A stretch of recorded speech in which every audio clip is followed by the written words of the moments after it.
स्वागत है आप सभी का एजुकेशन मंत्रा में। दोस्तों, इधर कुछ समस्याएं चल रही हैं जिसकी वजह से आपको समय पर वीडियोस नहीं मिल पा रही हैं। जो भी भर्तियों संबंधी अपडेट है या कुछ और कंटेंट हम समय से प्रोवाइड नहीं कर पा रहे हैं, इसके लिए हमें खेद है, लेकिन बहुत जल्द सारी चीज़ें पटरी पर आएंगी। और दोस्तों, आज की इस वीडियो में हम कुछ इम्पॉर्टेंट अपडेट्स जो हैं ज़रूरी हैं उनको डिस्कस करेंगे। 24,000 शिक्षकों की नियुक्तियों को निरस्त किया गया है। आखिरकार क्या मामला है समझेंगे। सीबीआई इस मामले की जांच करेगी, एक बड़ी खबर है। और अगले महीने बम्पर पदों पर भर्ती का विज्ञापन जारी हो रहा है, इसकी जानकारी मिल चुकी है। और आरओ परीक्षा के पेपर लीक कांड में एक अहम खबर निकल के आई है और दो बड़ी भर्ती परीक्षाएं एक ही दिन टकराई हैं। तो इस प्रकार से कैसे दिक्कतों का सामना करना पड़ेगा प्रतियोगी छात्रों को, इन सारी चीज़ों को हम देखने वाले हैं। तो चलिए दोस्तों, वीडियो शुरू करते हैं। तो दोस्तों, ये मामला है पश्चिम बंगाल का और यहाँ पर 24,000 शिक्षकों की नियुक्तियों को रद्द किया गया है और जांच सीबीआई को सौंपी गई है। दोस्तों, कलकत्ता हाईकोर्ट ने ये फैसला सुनाया है। 2016 में ये भर्ती हुई थी।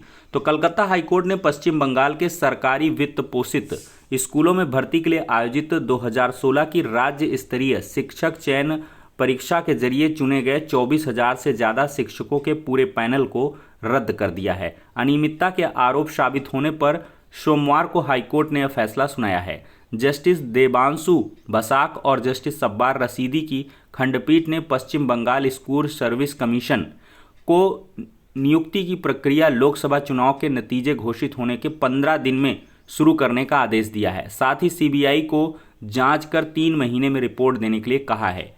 तो दोस्तों, यहाँ पर एसएससी व सीएम ममता बनर्जी ने फैसले को सुप्रीम कोर्ट में चुनौती देने की बात कही है।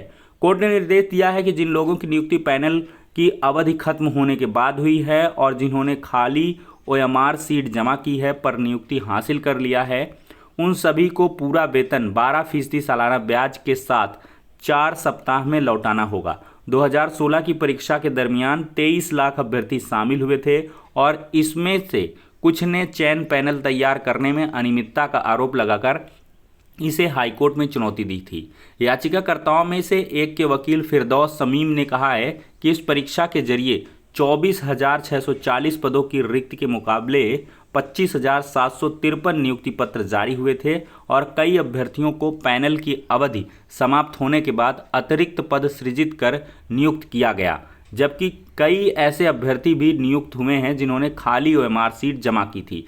तो गलत तरीके से नियुक्त शिक्षकों के हाथों में बच्चों की जो जिम्मेदारी सौंपना जनहित के खिलाफ है।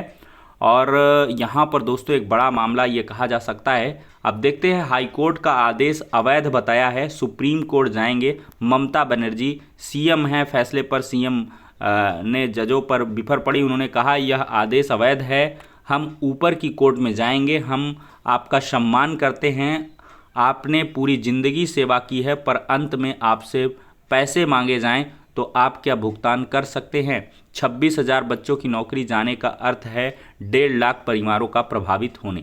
तो ममता इस्तीफा दे, अभिजीत कहना है, भाजपा के हैं ये, शायद भाजपा नेता अभिजीत गंगोपाध्याय ने कहा है कि अदालत ने उचित फैसला दिया है। जो योग्य उम्मीदवार हैं उन्हें वंचित कर दिया गया था। इस झूठ बोलने वाली सीएम ने उन्हें धोखा दिया है। थोड़ी भी शर्म है तो ममता को इस्तीफा अपना देना चाहिए। सीएम ममता पर भी कस सकता है शिकंजा।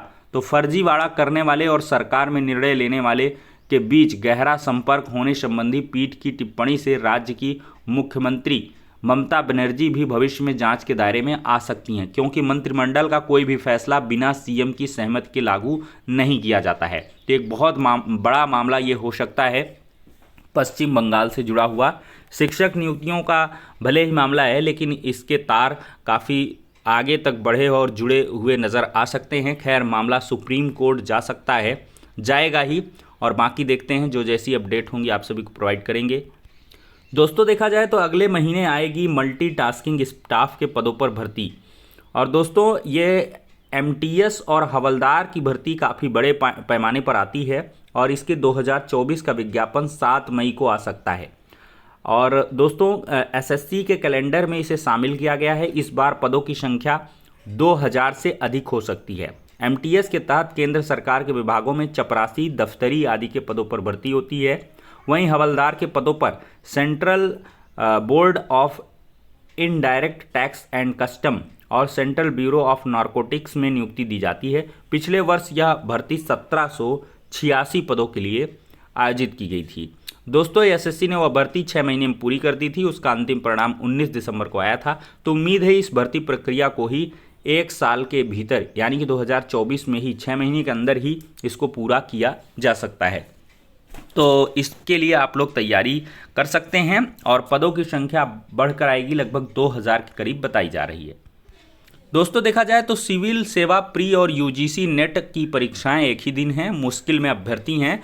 दोनों परीक्षाएं 16 जून को प्रस्तावित हैं और अभ्यर्थी दोनों परीक्षाओं के लिए करते हैं आवेदन। एक बड़ी चुनौती अभ्यर्थियों के लिए है, किसको छोड़ें और किसको पकड़ें। इसी दिन विश्वविद्यालय अनुदान आयोग यूजीसी नेट की परीक्षा की तिथि तय है। दोनों परीक्षाएं टकराने से अभ्यर्थियों में ऊहापोह की स्थिति है, क्योंकि अधिकांश अभ्यर्थी दोनों परीक्षाओं के लिए आवेदन करते हैं। प्रतियोगी छात्र एक परीक्षा टालने की मांग भी कर रहे हैं। दोस्तों बात करेंगे पेपर लीक कांड आरओ की। पर्चा लीक करने से पहले हर काम का किया गया रिहर्सल।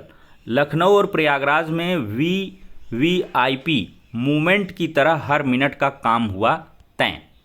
तो दोस्तों 11 फरवरी को पर्चा लीक से पहले केंद्र पहुंचने का पूर्वाभ्यास किया गया और 20 से अधिक बैठकें की गई लखनऊ और प्रयागराज में। कई बार प्लान को बदला भी गया। नकल माफिया जंगी ऐप से करते थे बात।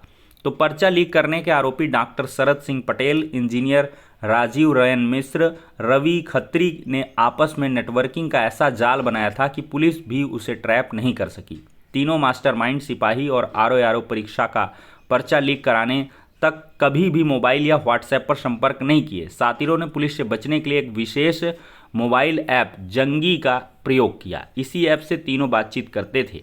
तो दोस्तों देख सकते किस प्रकार से एक बड़े सातिराना अंदाज से इस चीज़ को अंजाम दिया गया था और कई सारी बैठकें की गई, इसका रिहर्सल किया गया और तब जाकर के पेपर लीक किया गया था। दोस्तों देखा जाए तो एसटीएफ ने डिप्टी एसपी लाल प्रताप सिंह की टीम ने रविवार को पकड़े गए चारों आरोपियों से पूछताछ की है। तो इसका खुलासा हुआ है और एसटीएफ ने बताया है कि इन सब ने एक एक मिनट का शेड्यूल तय कर रखा था।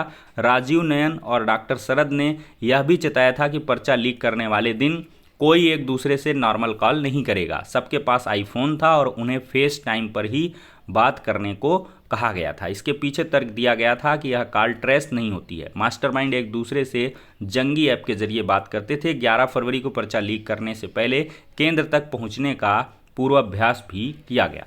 दोस्तों स्कूल प्रबंधक ने पर्चा लीक कर खुद 112 उत्तर रट लिए। दोस्तों आरओ भर्ती परीक्षा का पर्चा लीक कराने वाले गिरोह के एक सदस्य स्कूल प्रबंधक ने परीक्षा दी थी। पेपर आउट कराकर उसने उत्तर रटा और 112 प्रश्नों के सही जवाब यहाँ पर रट लिए थे और इस तरह अन्य अभ्यर्थियों ने भी आउट हुए पेपर को रटकर 110 से 120 प्रश्न हल कर लिए थे। खुलासा एसटीएफ की पूछताछ में हुआ है। तो दोस्तों किस प्रकार से देख सकते हैं ये बड़ी चीज़ें घटित हुई हैं। तो फिलहाल के लिए दोस्तों इस वीडियो में ये हो गई आज की कुछ इंपॉर्टेंट अपडेट्स। नेक्स्ट वीडियो में मिलते हैं।